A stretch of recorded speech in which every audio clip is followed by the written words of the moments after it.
وجب الشكر علينا ونعى للإله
Saderipun Gus Miftah paring pitutur nuhun kepareng kula maosaken pantun dumateng Gus Miftah.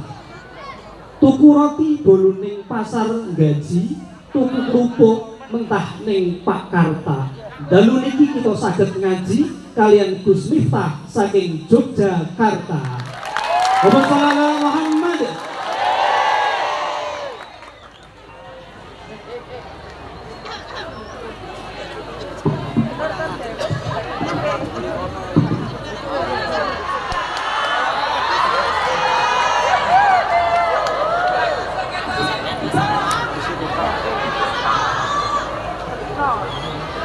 Assalamualaikum warahmatullahi wabarakatuh.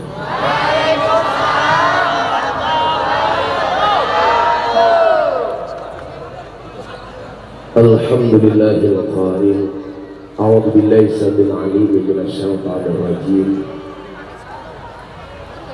Bismillahirrahmanirrahim.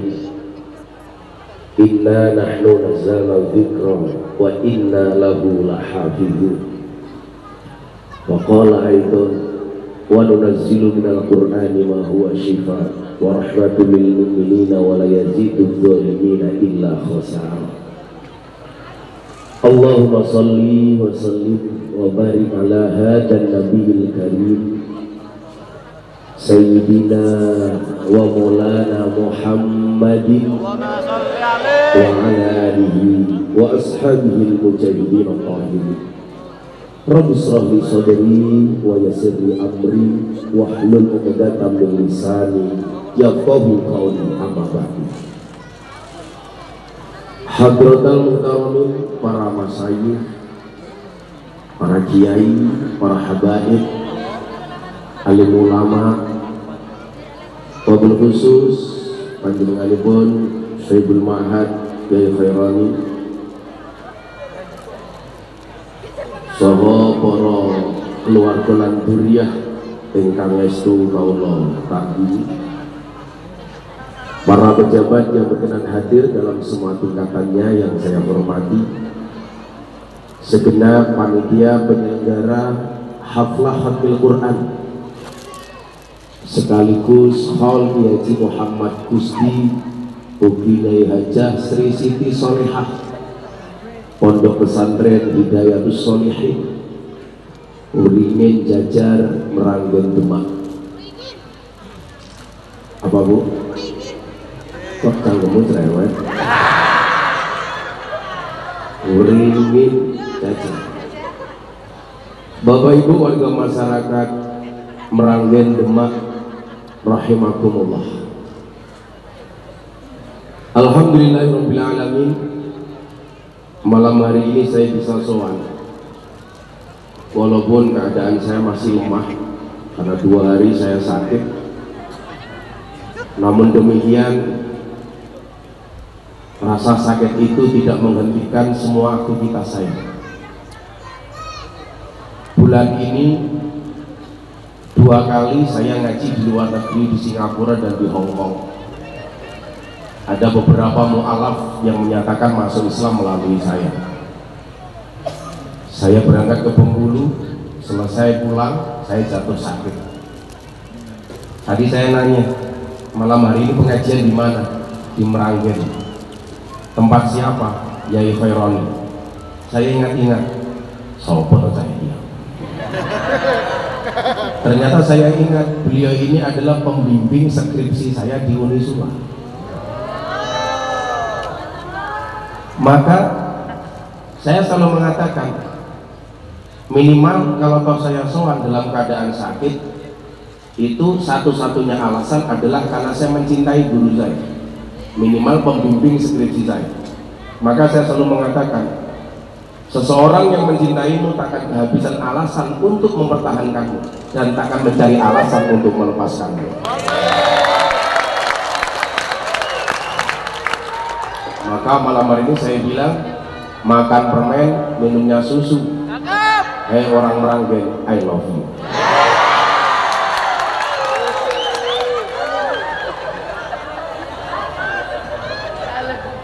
Tapi bohong.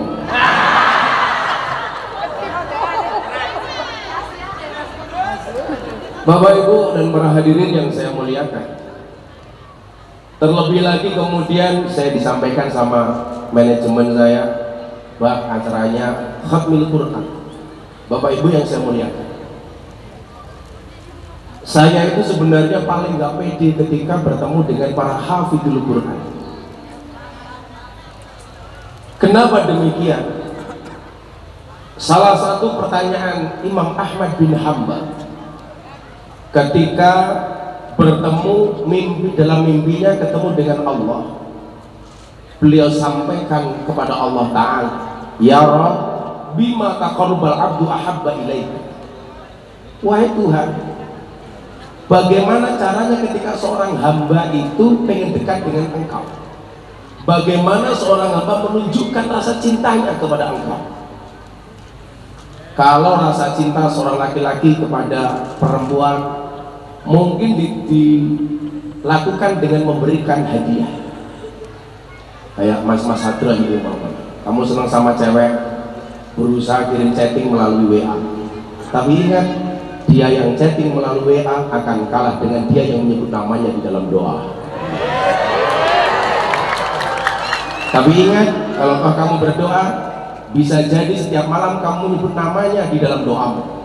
Tapi kamu juga tidak boleh kecewa kalau dia tidak ditakdirkan untukmu. Nah, pertanyaannya sekarang adalah bagaimana ketika seorang hamba itu pengen menunjukkan rasa cintanya, kedekatannya dengan Allah. Kula kedah pripun Gusti, kata Imam Ahmad bin Hanbal. Ternyata Allah kemudian berfirman, Allah berkata, bi qiraatil Quran, dengan cara membaca Al-Quran. Lebih lanjut lagi kemudian dikatakan apa? Man arada ayatakallama ma'allah falyaqra'il Quran. Barang siapa yang pengen mendekat dengan kiai, caranya adalah dengan nyuguh dekat. Kamu modus ya?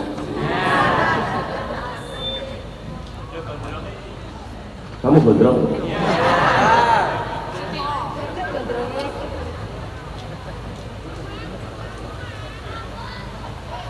Gak mau pakai sendal, pengerak degan sama kedua. Pengajian malah kayak mau pantai. Mau pantai lu seksi-seksi. Akhirnya tuwek-tuwek, tuwek mata. Gak menaruh belas.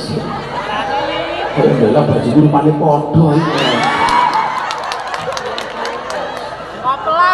Karena aku jadi malu. Tapi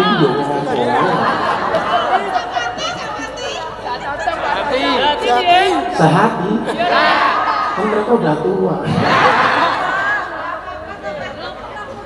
Aku mau gak panggung lah. Kere gitu. Ya podo ya ngomong. Besok ganti, Gus. Untung yang pakai banyak. Coba kalau cuma satu, kan dikira suami istri.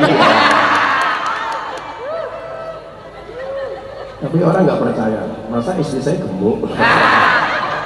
Gemuk.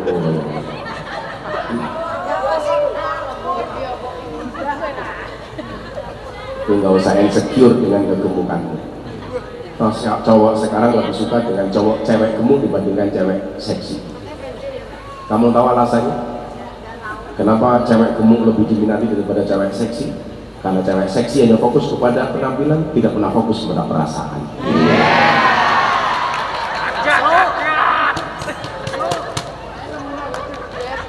Lagian kalau kamu dibilang dasar kamu gemuk, santai saja. Sorry, saya gemuk karena makan nasi, bukan makan hati. Gawe ayo mau ngelemu, padahal aslinya iya.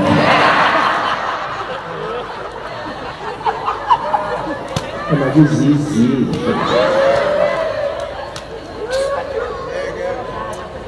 Nah, Bapak Ibu yang saya muliakan, maka kemudian disampaikan, man arada ayyatakallama ma'allah falyaqra'il Qur'an.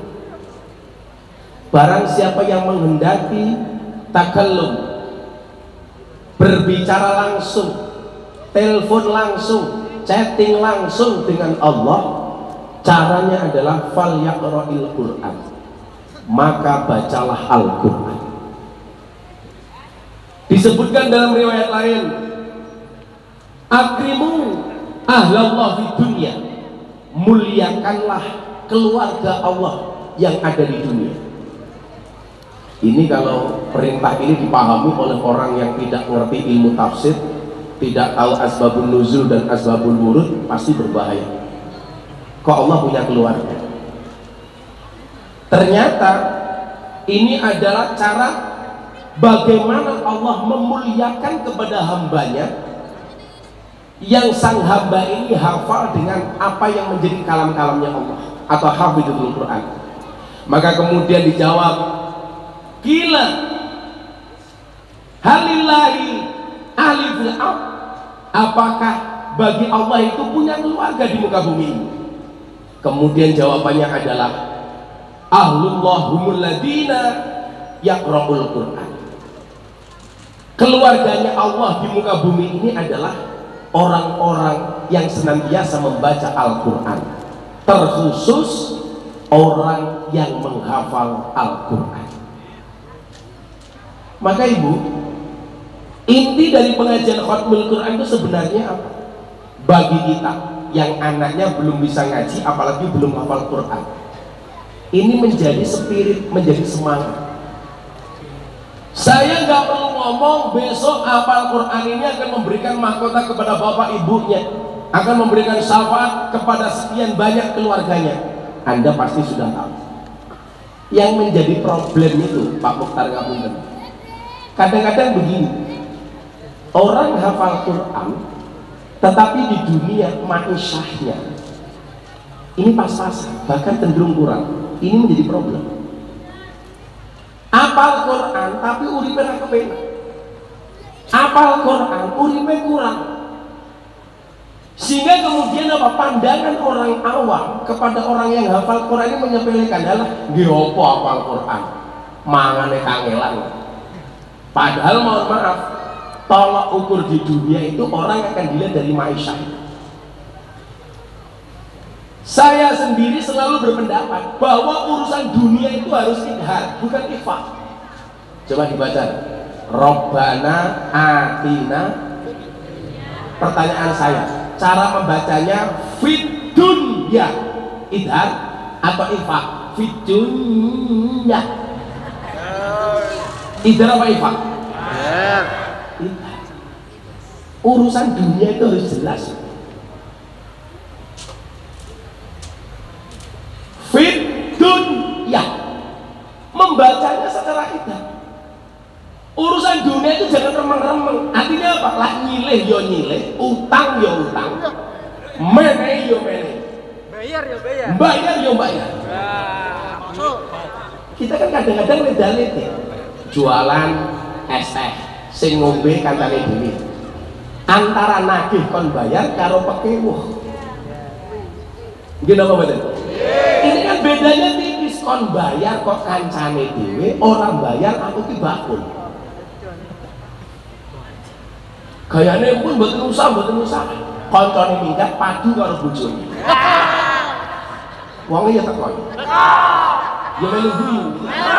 Biasanya jilbabe kuning. Masuk. Kambing hijau. Nah, maka Bapak Ibu rahimakumullah,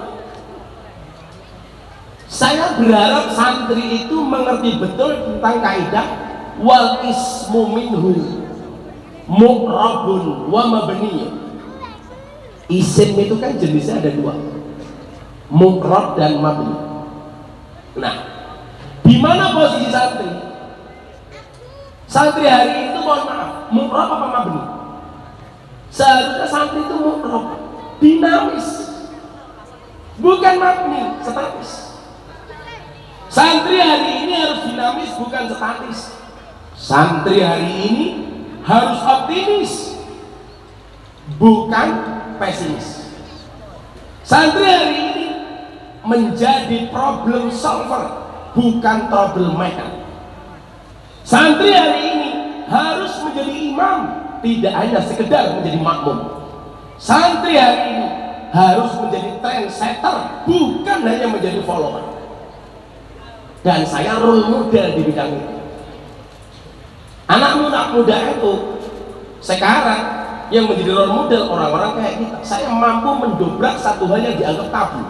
Contoh, dulu yang dihargai di kalangan pejabat, pengusaha, itu rata-rata siapa? Bukan ustadz, artis. Kalau undang artis dibayar mahal, kalau undang kiai dan ustadz dihargai apa adanya. Betul? Apalagi kalau sudah nyanyi mangku mahal. Kayak cangkem besok.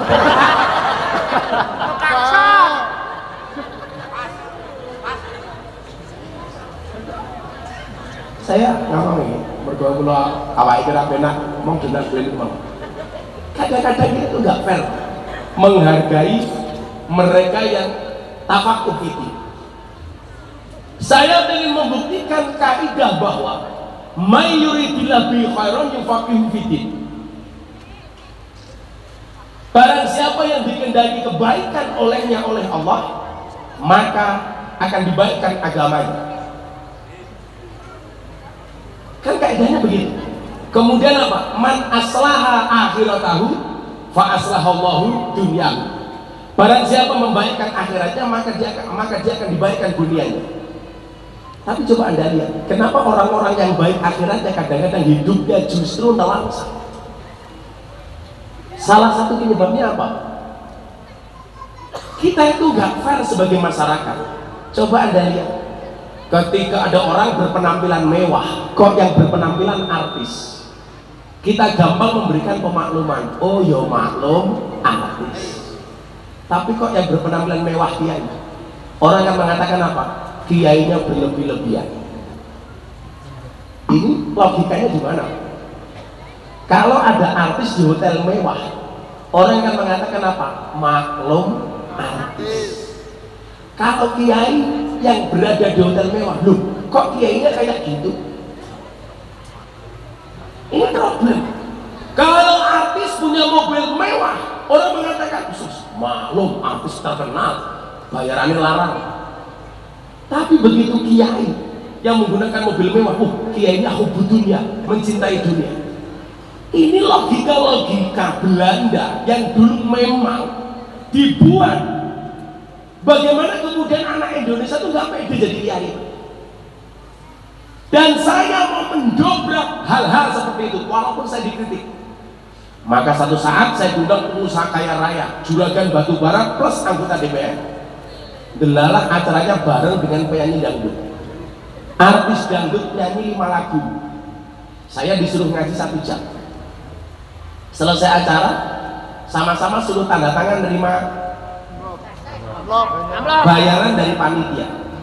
Artis dangdut dikasih uang 150 juta. Kiai yang ngaji dibayar 75 juta. Saya ambil, saya kembalikan. Pak pengusaha, gak usah dibayar saya. Loh kenapa Gus? Anda itu lucu. Artis dangdut hanya nyanyi 5 lagu. Buka titik, jelas. Asole 5 lagu. Pamer bokong, pamer baju seksi. Hati-hati. Kalau mengidolakan Kanjeng Nabi sesuk ning akhirat bareng Kanjeng Nabi. Kalau mengidolakan artis dangdut hati-hati. Di padang pasar bakal mendapatkan alamat palsu. Teng-teng. Paling pol memangku kurang. Gila kurang ayu, lak tua-tua ini. Musibah. Setel lemak kabeh. Bantingannya bagus. Bandingannya mana? Salah satu hikmah cewek gemuk itu supaya tidak mudah dibanting. Malah banting loh.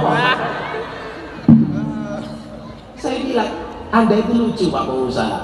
Lah pripun Gus? Artis dangdut Anda undang, hanya nyanyi 5 lagu. Yang value yang didapatkan masyarakat bisa kita perdebatkan. Anda hargai mahal. Sementara kiai yang Anda undang entah sebagai pencitraan atau membangun akhlak dan moralitas, Anda hargai lebih murah dibandingkan penyanyi dangdut, artis dangdut. Saya bilang, kalau begini caranya, selamanya anak Indonesia hanya akan bercita-cita menjadi artis dangdut, tidak ada yang mau menjadinya. Kenapa? Karena merasa santri itu gak ada harganya. Ngundang kayak gitu, ada berapa ikhlas. Pejabat ngundang saya itu punya kepentingan. Kepentingannya apa? Bisa menghadirkan Gus Miftah, jamaahnya banyak. Sementara ngundang artis hanya untuk ya. Celakanya di mana? Kiai diundang suruh datang dengan penuh keikhlasan, sementara pejabat punya kepentingan. Bajingan lah, ayo.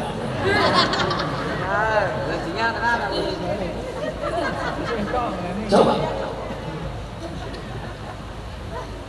Saya cerita ini kemudian didengar sama Gus Kautsar. Pelosok. Saya diajak sowan kepada abahnya Gus Kautsar, Yaidah, Yai Sepuh Pelosok hari ini, adiknya Yaidin almarhum. Kemudian Yaidin ini sangat sayang sama saya. Saya diajak sowan. Saya pikir saya mau dimarahi. Oh ini modalnya. Diceritakanlah perihal itu Pak Yai Khaironi kepada Yaidah. Abah, iya nih. Gus Miftah ini lah kalangan pejabat pengusaha teng Jakarta BUMN. Niku kiai larang ra mbah. Miturut Abah nih. Saya pikir saya mau dimarahi sama Yaidah. Jawaban beliau apa ya? Ra'aitu ahaqul haq-haqqul mu'allim. Hak yang paling hak itu adalah haknya guru. Harus ada anak-anak muda itu yang berani seperti Gus Miftah. Sehingga apa? Santri-santri itu punya harapan bahwa jadi kiai itu juga bisa keren, bahwa jadi kiai itu juga bisa hidup enak, terpandang. Faktanya kemudian yang terjadi apa? Sekian banyak artis-artis yang kemudian jatuh cinta dengan saya, kemudian ngaji ala itu. Sebelumnya mana? Rata-rata yang berani dan diterima oleh kalangan artis itu kalangan Salafi Wahabi.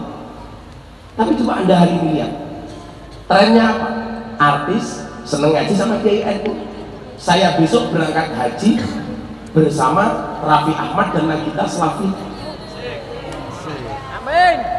Yang mungkin dulu orang mengatakan susah nembus artis-artis top di Jakarta. Faktanya Raffi telepon, bro temenin gua haji dong. Ya bro. Gila cangkemmu. Aku jual mahal dikit.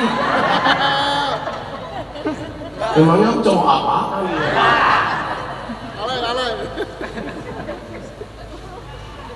Sehingga kemudian apa? Ini akan menjadi trendsetter bahwa santri-santri seperti di pondok pesantren Hidayatus Sholihin ini punya role model bahwa ternyata jadi kiai itu bisa keren. Oh no, ini bocah-bocah hadrat takon, gue wani ngelamarku, wani ngelamar anakku, pekerjaanmu apa? Kamu jawab penerbang. Pesawat apa? Hadroh Airline. Paling calon mertuamu bilang, alah cahadroh paling duitnya mau sarung. Kamu bilang sama calon mertuamu, jangan lihat sarungnya tapi lihat ilmunya goblok. Isinya. Wah, isinya cilik.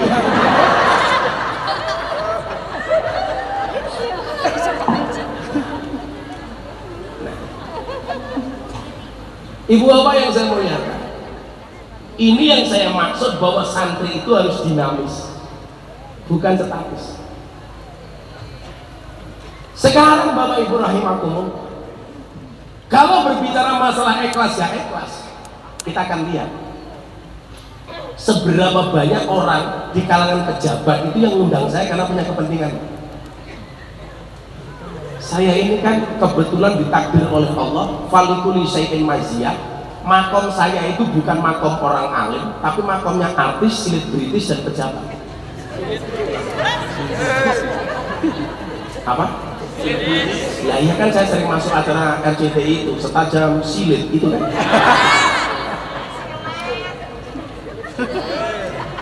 Singlep.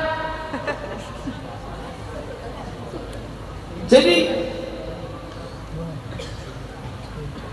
mu'rob itu berarti dinamis, bahkan berani ngambil resiko. Artinya begini, para santri ya, anggaplah saya kan dari para santri di rumah karo wong tua nih, supaya wong tua itu juga bangga punya anak santri gitu loh. Betul Bu? Adik-adik yang khatimin, kamu semangat Bu, sambil lihat Gus Miftah sambil berdoa khatimat, ya Allah anugerahkanlah saya suami seperti dia ya Allah.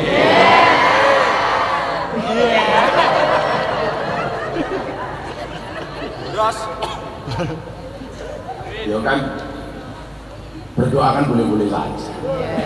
Iya. Berdoa itu seperti orang bersepeda, cepat atau lambat pasti sampai tujuan. Maka teruslah berdoa walaupun doa-doamu belum dikabulkan. Kamu suka sepedaan? Kalau suka sepedaan, saya ingatkan, tetap berhati-hatilah di jalan. Kenapa? Karena jatuh di aspal tidak seindah jatuh di pelukan mantan. Apalagi di Demak banyak jalan berlubang. Itulah bedanya Jakarta dengan Demak. Kalau Demak banyak jalan berlubang, kalau Jakarta banyak lubang berjalan.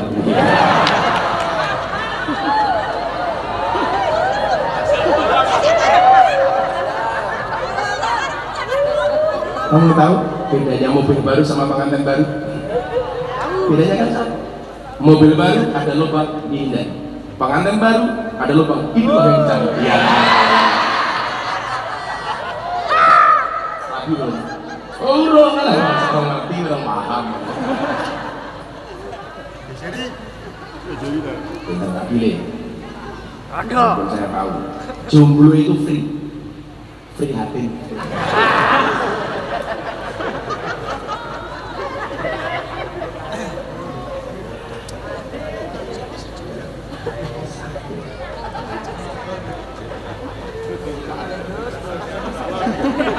Akan datang satu saat kamu akan dipertemukan dengan orang yang tepat, yang kedatangannya untuk menetap bukan karena nafsu sesaat.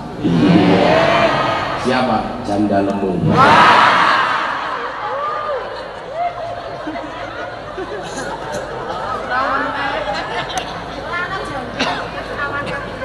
Perawan kupingmu. Iya. Sampai tahun 6 ya Bu. Kalau quote Gus Miftah tentang pernikahan itu apa? Menikahi orang yang kamu cintai itu pilihan, tapi mencintai orang yang kamu nikahi adalah kewajiban. Maka sebelum menikah bukan matamu lebar-lebar, setelah menikah tutuplah matamu.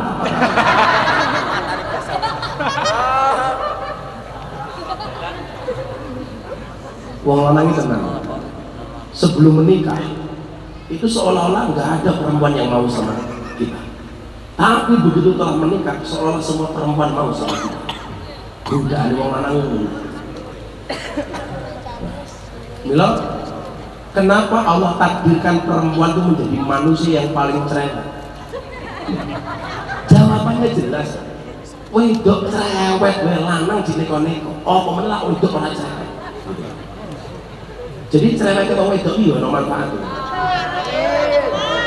Tapi lah sampai ora kuat kalau cerewetnya bojomu, siapkan lato-lato di rumah.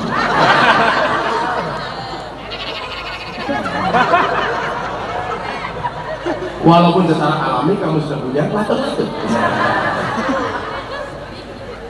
Namanya banser nih gini, motormu aja gede.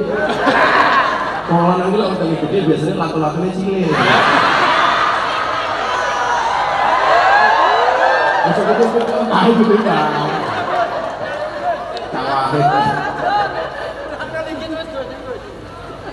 Ada lato-latonya diisi.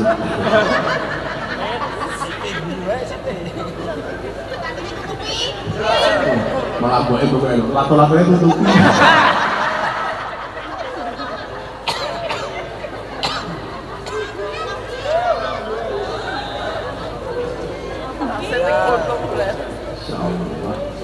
Sallallahu alaihi wasallam.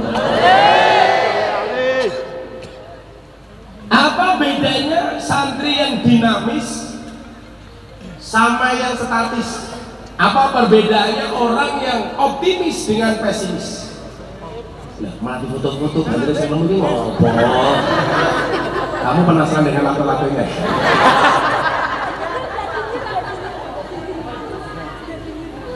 Malah di foto setengah badan yang bawah.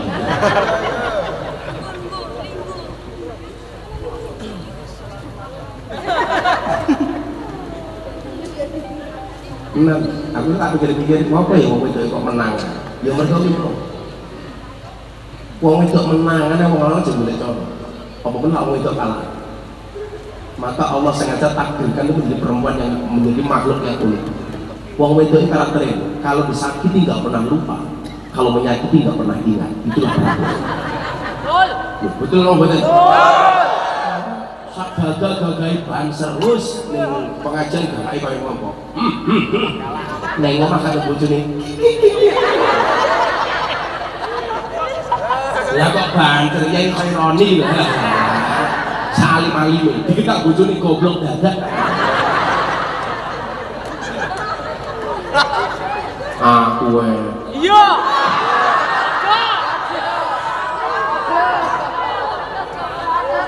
Siapa yang bilang? Bodoh kok. Luwih parah.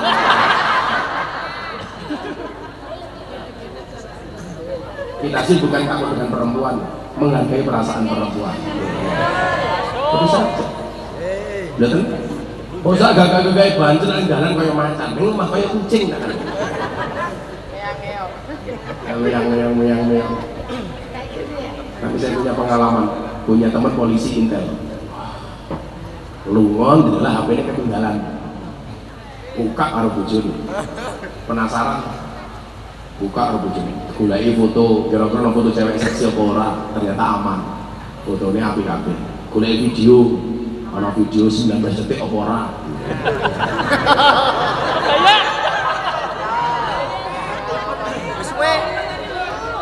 Hati-hati.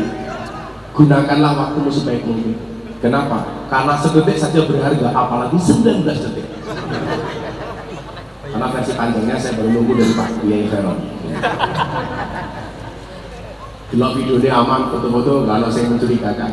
Akhirnya dia penasaran, pengen buka kontak HP-nya. Kira-kira ono jeneng cewek apa ora? Ternyata di situ ada beberapa nama yang dia curiga. Yang pertama, ditulisi Amazing Woman. Penasaran, itu siapa Amazing Woman? Ditelepon sama dia, Amazing Woman. Ternyata ibunya suaminya. Amazing woman. Kemudian ditelepon lagi, ada nama spesial woman. Ini siapa meneng? Ternyata begitu ditelepon, ibu mertuanya, mbak isi wedok. Wah, apik begitu. Terakhir ada apa lagi? Bidadari surga. Ditelepon, siapa ini? Begitu ditelepon ternyata istrinya. Aku. HP-nya langsung ditutup, dikasih ke suaminya. Akhirnya saking senangnya dia punya perusahaan, hasil bulanan dikasih suaminya 40%. Mas, kamu bener-bener suami yang setia. Akhirnya yang terjadi apa? Suaminya pergi, buka HP, langsung telepon tukang gas. Ternyata selingkuhannya. Kono caranya.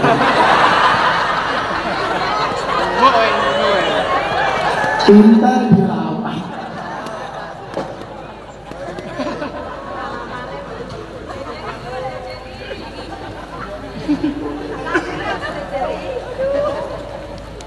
Saya Pak Yai, saya ke Belanda sama teman saya super kaya. Gus, saya mau ke toilet dulu, tolong HP saya dipegang. Oh siap. Begitu dia masuk toilet, HP-nya bunyi incoming call, security. Saya batin, mosok kelas saya satpam berani nelfon majikan. Dia keluar dari WC, saya tanya, bro, ada telepon, siapa Gus? Security. Oh satpam. Begitu jalan saya bilang, saya nggak percaya itu satpam. Mana mungkin satpam berani telepon majikan? Dia jawab, sopo ini? Bojoku. Jadi bilang kontaknya ditulis security, bajingan tuh. Orang anak itu kurang ajar. Begitu baru menikah, bidadari surga. 5 tahun menikah, istri. 10 tahun, security. 15 tahun, mak lampir. 20 tahun, Israel.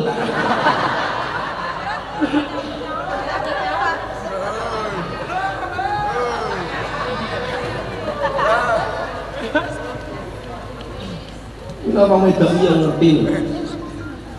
Wong lanang ki rasa mau remote, rasa mau seneng. Wong lanang mau onek-onek, rasa mau senenge mati dhewe. Jadi ya mati dhewe. Kula balik kula mun kondo. Wong wedok sing apik itu wa in amartaha atau ada. Dikongkon wong lanang manut khusus merangget. Wong wedok sing apik kuwi wong lanang urung njaluk sing wedok wis nawani.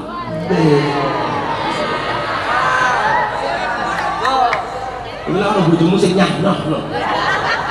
Bojone mlebu kamar. Iya. Oh, baru asik. Calcul nyahnoh satset. Yes. Kalau mau jelap-jelap bareng.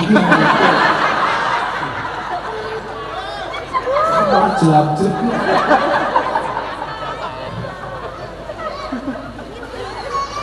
Sing lanang ro njaluk sing wedok wis isu, sing lanang ro njaluk wedang sing lanang ro njaluk sarapan sing lanang ro njaluk susu susane paham. Kamu tahu kenapa dinamakan susu? Yang ngerti karena jumlahnya 2. Kalau 1 sup.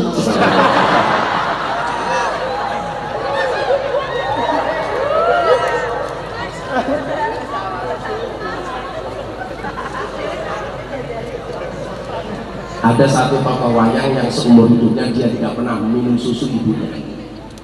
Sama. Tokoh wayang yang seumur hidupnya dia tidak pernah minum susu ibunya. Buta cakil. Ya cangkeme ngene. Ini sumbokne iso remuk susu.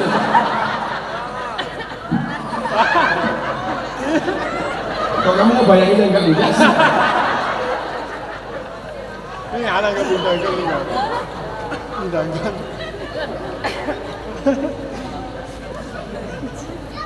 Jenengmu sama nih?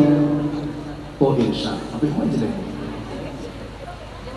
Iya, jadi wong rasa ganteng-ganteng. Teori ini lah wong lanang ganteng biasanya bojone elek. Contohnya anak Nabi Adam kan kawin silang. Lah sing lanang rupane elek sing wedok Ayo, lanang gandeng sing wedok. Maka bersyukurlah kamu yang jelek-jelek. Insya Allah sebujumu rempong. Masa ganteng-ganteng. Sekarang cowok good looking itu kalah dengan cowok good rekening. Betul bu? Ya, saya sama dulu lookingnya apa rekeningnya? Ya kamu. Cowok jangan bilang berarti cewek materi. Nggak ada istilah cewek materi. Yang ada cowok gini. Karena di balik wajah istri yang glowing itu berangkat dari suami yang gulung komeng. Lukut rekening. Apa bawa-bawa sini ngarep iki mau arep ketemu aku jam 10 dandan jam 5 sore. Nganti alis kayak balelan.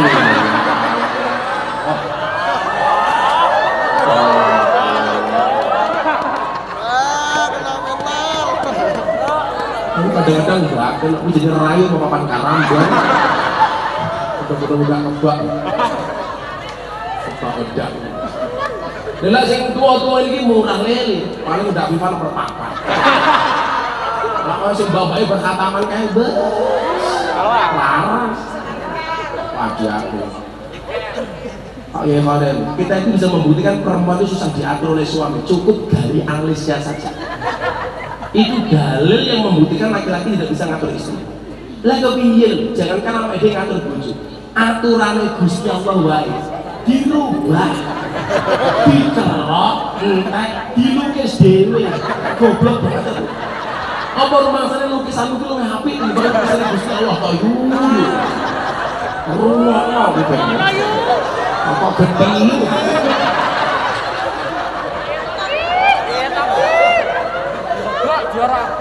Ini sesuatu yang dandani dhewe. Aku ora rumangsa sampe lukisanmu jak lukisan Gusti Allah.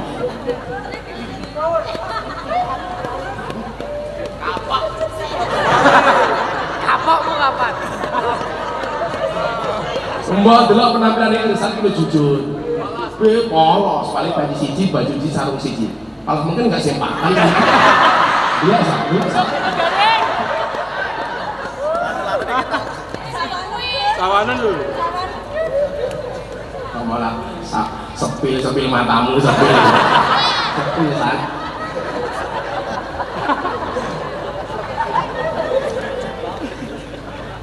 Kayak santri muda lucu bener. Bocah cumi ini tak cilik kayak Pak Kiai. Gosok sempake kancane bocah lemu, tak goblok. Gampang tak sholat dinggo, pas sholat klothok. Kalau gosok sempak iki. Gitu ya. Nek gosok sandal iki nalar. Gosok sarung nalar. Gosok sempak. Kesusu somat melayu di masjid, kalau ngarep masjid melontrok aja.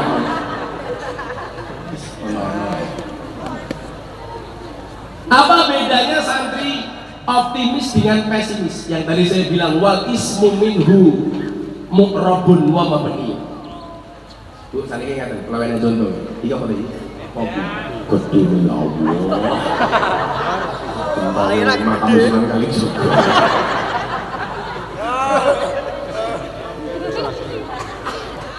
Sangit. Ini loh Bu, belajar sama kopi tetap menjadi hitam dan pahit, tidak harus menjadi manis dan putih untuk dicintai. Orang yang lain Bu.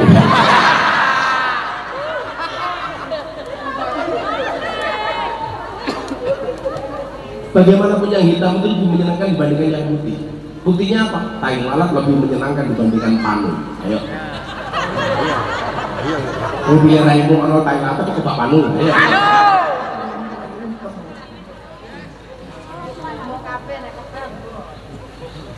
Nah, apa bedanya orang optimis dengan pesimis?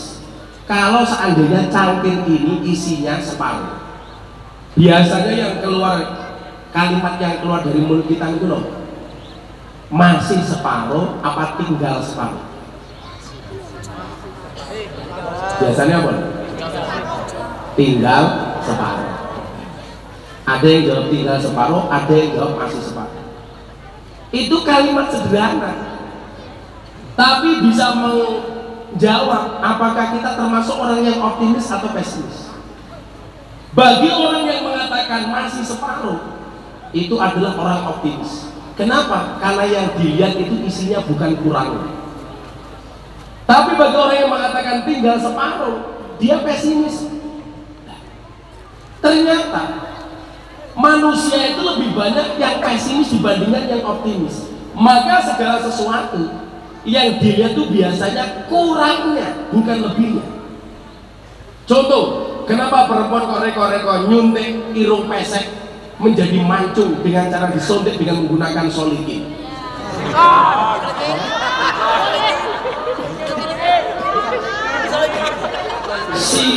Silikon yang nyuntik namanya dokter solikin. Gus, Alikin Gus.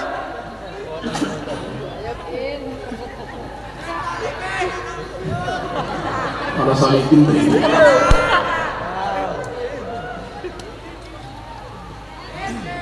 Karena yang dia itu fungsinya yang kurang, bentuknya yang kurang, bukan melihat fungsinya. Dia lebih melihat kepada kekurangan dari bentuk fisik dibandingkan dia melihat fungsionalnya. Kudune langsung delok senajan to pesek, alhamdulillah masih bisa digunakan sebagai alat untuk bernapas. Tapi kan sudah delok mboten niku. Alah irung pesek isin lah. Rekor-rekor disuntik. Saya itu punya jamaah di Jogja, dibawa ke Singapura disuntik. Apa yang terjadi setelah suntik silikon? Seumur hidup pilek ramari-mari. Mudah aku. Lah biar citane Gusti Allah kok merubah. Orang itu kan sudah dengan menggunakan ukurannya masing-masing. Maka kamu nggak boleh iri dengan temanmu yang mancung umpamanya. Santai saja, Bu. Bukankah kita diingatkan? Ingat, pesek itu adalah mancung yang tertunda.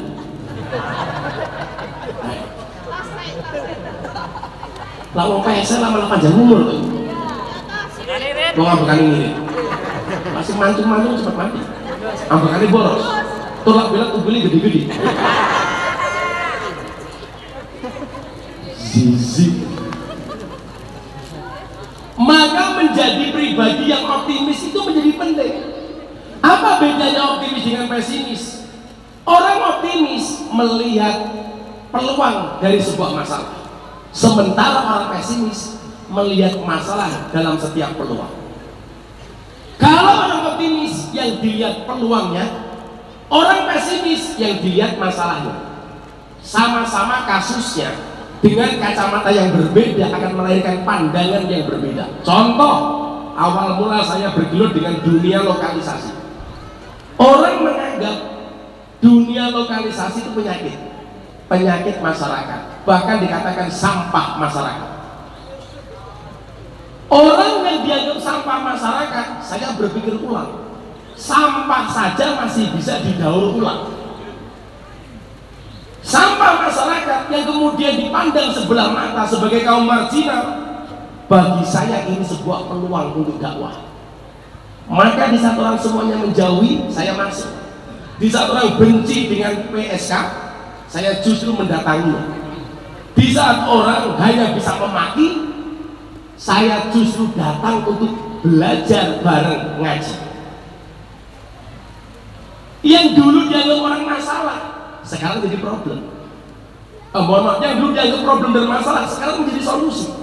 Bukankah kemudian agama itu hadir sebagai sebuah solusi, bukan sebagai sebuah problem? Makanya kemarin skripsi saya sama Pak Khaironi ini berbicara tentang apa?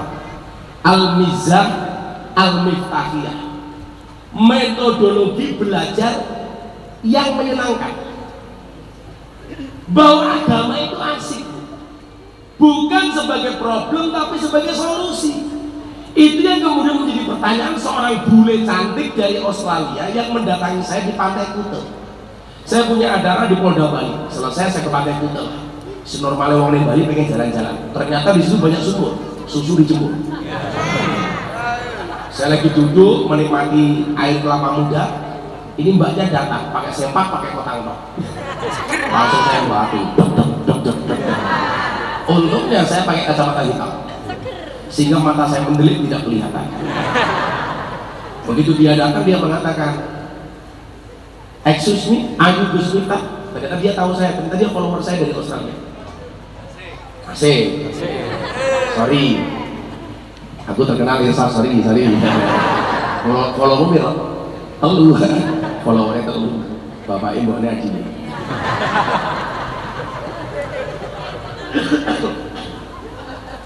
Nah, singkat cerita dia tanya begini sama saya, Gus, mau ketemu dia bilang, I want to ask you, saya ingin bertanya kepada Anda, kenapa agama itu didesain banyak aturannya? Dia mengatakan apa, Bu? Kenapa agama itu didesain banyak aturannya? Saya kok mikir manusia itu tanpa agama hidupnya lebih nyaman. Kenapa? Karena nggak perlu ada aturan. Saya tanya, contohnya apa, Mbak? Orang Islam itu banyak aturannya. Cowok senang sama cewek harus menikah. Beda dengan kami.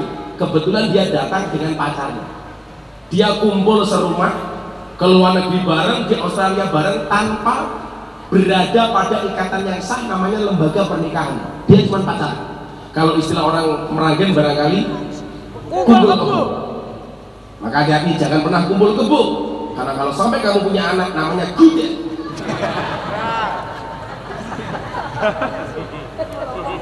Kasih uang ditabung apa diceleng? Ditabung, jangan diceleng. Kenapa saya lebih sepakat ditabung? Karena ada bayi tabung, nggak ada bayi celeng. Masuk. Pertanyaan dia begini, kenapa agama itu justru menjadi problem bagi kamu, bukan sebagai solusi? Saya bilang, Mbak, kamu tahu kenapa agama itu banyak aturannya? Jawabannya adalah karena manusia itu banyak maunya. Punya aturan saja, Pak, itu masih dilanggar. Contoh, wong lanang mesti kayak peraturan, lak seneng karo wong wedok itu kudu khidbah. Wala junaka alaikum fi ma aradtum min khidbatin nisa au aqnantum fi anfusikum. Undang-undangnya bagaimana? Ya maksar sabab, wahai para insan dan pemuda-pemuda yang lainnya, manis tato amin kumul ba'ah fal yatazawwaj. Barang siapa punya istatok kemampuan, segeralah menikah. Fa'idau mohon maaf. Fa'ilam yastati fa'alaihi bisawm. Kalau nggak bisa menikah, kamu puasa saja. Kan begitu. Kenapa disuruh menikah? Fa'inau aghaddu lil basar wa ahsanu lil farji. Tapi undang-undang nikah yang murah tetap saja kita langgar. Lah awakmu hitung canano. Piye-piye rabi kuwi luwih murah tinimbang mangkubur. Betul. Ning nyatane banyak orang tertarik mangkuburan dibandingkan menikah. Bahkan sudah menikah tetap mangkuburan. Kok Gus Miftah ngerti wong aku kiyaine pura. Pengalaman. Tidak hanya pengalaman nih, praktisi. Makanya saya tangkap. Saya kira cukup, ternyata suhu. Saya bukan suhu, kepala suku. Kan saya punya prinsip, kulla syai'in idza kasura rahusa ilal adab. Segala sesuatu itu kalau jumlahnya banyak pasti murah kecuali adab. Makanya kalau pengen mahal, jadilah orang yang adabnya tinggi atau jadilah orang yang sedikit. Karena barang itu kalau sedikit langka, kalau langka antik, kalau antik harganya mahal. Kiai itu banyak, tapi yang ngurusi lonteng jarang. Siapa? Gus Miftah. Berarti Gus Miftah kiai lonteng. Kiai larang goblok. Kiai lonteng.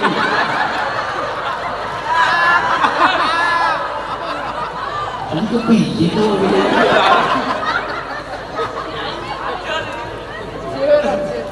Ini saya pernah jawab modaro.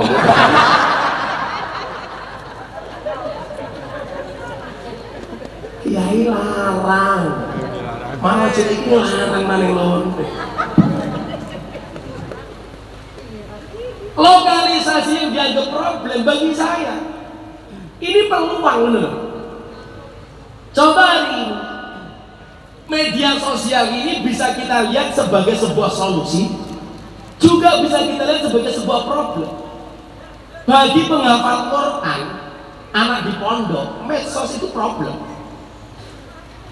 Tapi bagi dunia dakwah, medsos ini peluang. Artinya apa? Bagaimana kita bisa mengamplifikasi kajian-kajian seperti Kiai Khaironi, dakwah-dakwah beliau bisa kita viralkan, sehingga hari ini pertempurannya itu mohon maaf di wilayah medsos. Bagaimana orang Ahlussunnah kayak kita itu harus mampu berjaya dengan menggunakan medsos kita. Sehingga saya katakan, kalau dulu zaman Kanjeng Nabi dakwah itu bil lisan, kemudian zaman sahabat bil qalam, zaman wali songo seperti Kanjeng Sunan Kalijogo itu bisa kofa dengan budaya. Hari ini dakwah yang paling efektif dengan bil medsos, menggunakan media sosial. Sehingga apa? Santri yang baru hatam Quran, Anda nggak punya peluang untuk posting di medsos karena Anda mungkin nggak punya medsos untuk menjaga hafalan Quranmu. Tapi kewajibanmu yang non santri ini hendaknya mengamplifikasi acara seperti ini di medsosmu. Sehingga mohon maaf kalau orang bilang begini, Gus, kalau kita itu mau beramal soleh diposting takut dikira riya. Persoalannya adalah kalau orang beribadah dan berbuat baik tidak berani posting di media sosial, maka di TikTok yang FYP itu orang-orang yang posting maksiat. Problemnya adalah orang yang posting maksiat bangga dengan kemaksiatannya, sementara orang yang posting kebaikan takut dibilang riya. Maka saat waktu itu Atta Halilintar Raffi Ahmad dibully gara-gara posting tentang sedekahnya, dia tanya sama saya, Gus, sebenarnya boleh nggak sih kita posting kebaikan? Contoh saya sedekah, saya bilang boleh. Buktinya apa? Yang namanya sedekah itu boleh billaili wan nahar, boleh di waktu malam, boleh di waktu siang. Sirra wa alaniyah, boleh sir sembunyi, wa alaniyah atau terang-terangan. Sekarang kalau kemudian kita buka TikTok, Bapak Ibu mohon maaf, kalau orang baik nggak mau posting kebaikan, maka yang terjadi adalah TikTok akan dikuasai oleh ahli kemaksiatan dan keburukan. Betul? Betul. Kenapa kita nggak berani posting kebaikan kita? Bukankah Imam Al-Ghazali mengatakan apa? Apakah sesuatu yang ditampakkan itu pasti riya? Oh tidak, selama hatinya hanya berharap kepada Allah. Doktrin itu salah. Sehingga apa? Dakwah Ahlussunnah menjadi terbatas. Sekarang orang maksiat saja ditampak-tampakkan oleh makan daging babi dengan Bismillahirrahmanirrahim. Penjara, Gus. Ujungnya di mana? Penjara. Makanya santri Demak, kalau toh harus viral, virallah dengan prestasi, bukan dengan sensasi. Makanya bocah-bocah YouTuber itu matane belum sama cangkem kiai iki. Berkait, Gus. Kayaknya berkait kiai. Mereka pemaling cangkem kiai. Selain kowe iki mau YouTube, potongan-potongan yang bagus kamu viralkan di Instagram, di TikTok. Sehingga mohon maaf, jangan kalau kita buka TikTok yang viral, yang FYP, justru yang seksi-seksi. Saya pernah pakai malam-malam buka TikTok, itu adalah FYP. Ada perempuan pakai jilbab, bajunya dibuka, direkam. Hai guys, susuku gede guys.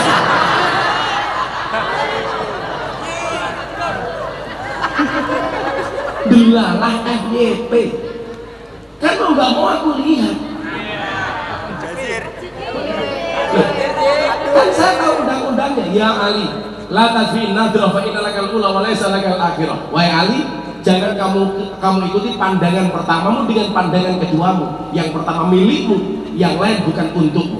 Maka begitu melihat yang seksi, ya sorry, saya lihatnya cukup sekali, tapi yang lama. Apa kalian? Cangkem. Nadroh itu cuma sekilas, nadroh set ya, memandang lahgotan, cuma sebentar.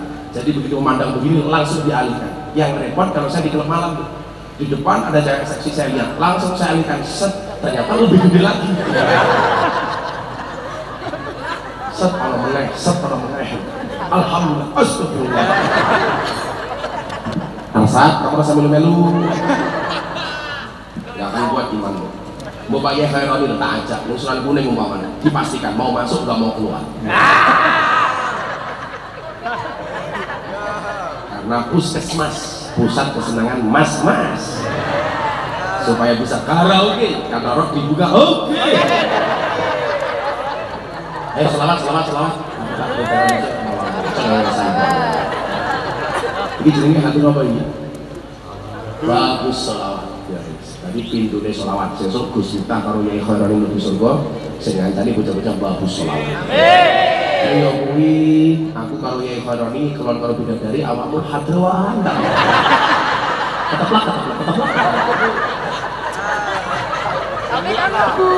Paling irsak takon. Enak mboten Nyai Khairani cangkemmu kuwi.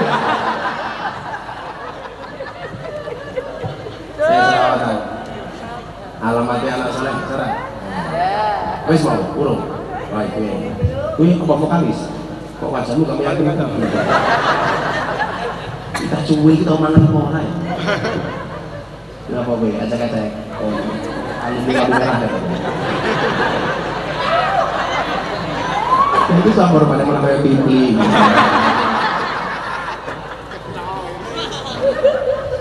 Tas selalu sing pede.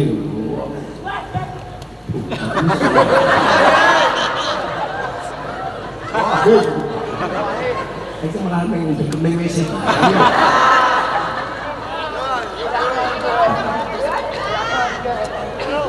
Jadi malaikat selawat itu beda. Jadi Kanjeng Nabi ini bareng karo malaikat Jibril. Kalau ini halal bil halal akbar teng kanju selawat minang balufi. Saya ngaji kula kali balufi. Kalau lagi bejo banget. Rambung ngaji, saya diajak masuk ke kamarnya Abah Lutfi, dibukake tentang Muhammadun Basarun Lakal Basyar. Jadi kalau hari ini ada orang berani mengatakan bahwa kemuliaan malaikat Jibril itu di atas Nabi Muhammad SAW, maka dipastikan orang tersebut tidaklah mati kecuali dalam keadaan Nasrani atau Yahudi. Lah yang menjadi pertanyaan saya begini Pak Kiai Khairani, kalau ngomong bahasa ini, lah malaikat Jibril kepada Kanjeng Nabi Muhammad itu sing bener matur apa dawuh? Gila ngomong Jawa karena sama-sama bahasanya ketika ketemu dengan subjek yang berbeda maka akan melahirkan makna yang berbeda. Contoh, sama-sama qala, ketika setelah qala Allah, maka qala di situ artinya apa? Bukan Allah berkata, Allah berfirman. Ketika disambung dengan qala Rasulullah atau qala Nabi, maka menjadi Nabi bersabda. Kalau menjadi qala Yai Khairani, maka menjadi apa? Yai Khairani dawuh. Kalau irsyad kepada Pak Kiai Khairani, qala irsyad, maka bahasanya menjadi irsyad matur. Pertanyaan saya, kalau Jibril datang kepada Nabi membawa pesan Allah, itu dawuh apa matur? Matur. Tetap matur, Pak. Malaikat Jibril matur kepada Kanjeng Nabi membawa dawuhnya Allah. Nah, kita itu kadang-kadang orang Jawa itu begini, Pak. Kita itu kelangan Jawa nih. Padahal awalnya dulu ini mukhibin Kanjeng Sunan Kalijaga, kudune ra kena kelangan Jawa. Saya ada dancer datang ke pondok saya, bodoh-bodoh. Ini gitu. Gus Miftah, kula sareng Banser, rawuh teng pondokipun Gus Miftah. Kanthi menika kula badhe ngendikan, salajengipun monggo Gus Miftah matur. Jadi goblok. Sing bener niku lak kula niku sowan apa kula rawuh? Sowan. Kula sowan. Lah Pak Yai Khairani tindak teng pondok jenengan, jangan katakan Pak Yai Khairani sowan ke pondok ke rumah saya, salah. Pak Yai Khairani rawuh teng gubuk kula. Ki padha kalau kalimat malaikat Jibril ini. Maka orang yang mengatakan kalau malaikat Jibril itu dawuh kepada Kanjeng Nabi, berarti seolah-olah Anda mengatakan Jibril itu lebih mulia dibandingkan Kanjeng Nabi. Sing bener malaikat Jibril matur marang Kanjeng Nabi beto dawuhe Gusti. Jadi namanya dawuh itu dari atasan kepada orang yang di bawahnya. Suami kepada istri itu dawuh, istri kepada suami matur. Bu, jenengan nang dalem niku kalau bojone basa napa mboten? Mboten. Sangira napa yang ngene. Ora iso. Jenengan bodoh ini karo bojone salaman apa sungkeman? Salaman. Mungkin sungkeman. Rambung salat iki bojone golek, "Pak, kosong-kosong ya, Pak." Model opo? Sungkeman iki sing lanang dilungguh iki sing gagak, makane iki sing wedok laku dodok. Kaya bojo kula. Bojo kula sungkem 30 menit nganti nangis-nangis. Tak takoni, "Ngopo kowe nangis?" "Kan dosa." "Mboten, Mbah." "Lah ngopo nangis?" "Sikil kula jenengan bisa." Matane. Begitu kan sungkem. Kawula matur dumateng asring panjenengan Bapak, mbok menawi kala gadah kelepatan saking mas saking ucapan sarengga saking tindakan kawula banyu satawa lemah sadar godhong sasuwe kayu sak coklek. Kawula nyuwun agung isih samudra pangaksami Bapak niki jenenge mantu. Kosong-kosong. Wong lanang ya jawab sing kepenak, kadang-kadang sing untuk matur apik. Kawula ngaturaken sugeng riyadi mbok menawi kala gadah kelepatan saking mas saking ucapan sarengga saking tindakan kawula banyu satawa lemah sadar godhong sasuwe kayu sak coklek. Kawula nyuwun agung isih samudra pangaksami Bapak. Sing lanang jawabane apa? Ya pada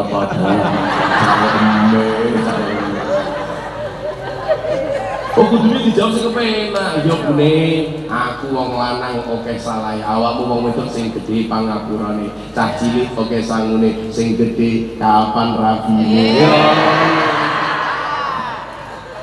Ya rasa baper saat takoni karo mbakmu. "Le, kapan kowe rabi?" Jawab bener, "Kapan sih Mbah mati?" Ngono. Wong jodoh kan wajar lah kabeh urusane Gusti. Oh, lu cerewet. Ayo alamat anak soleh. Dicekel mikmu penyakit piye? Lah ibu-ibu es rondo koyo iki nyekel mik ngene iki. Santri putri ngene iki. Itu zizi.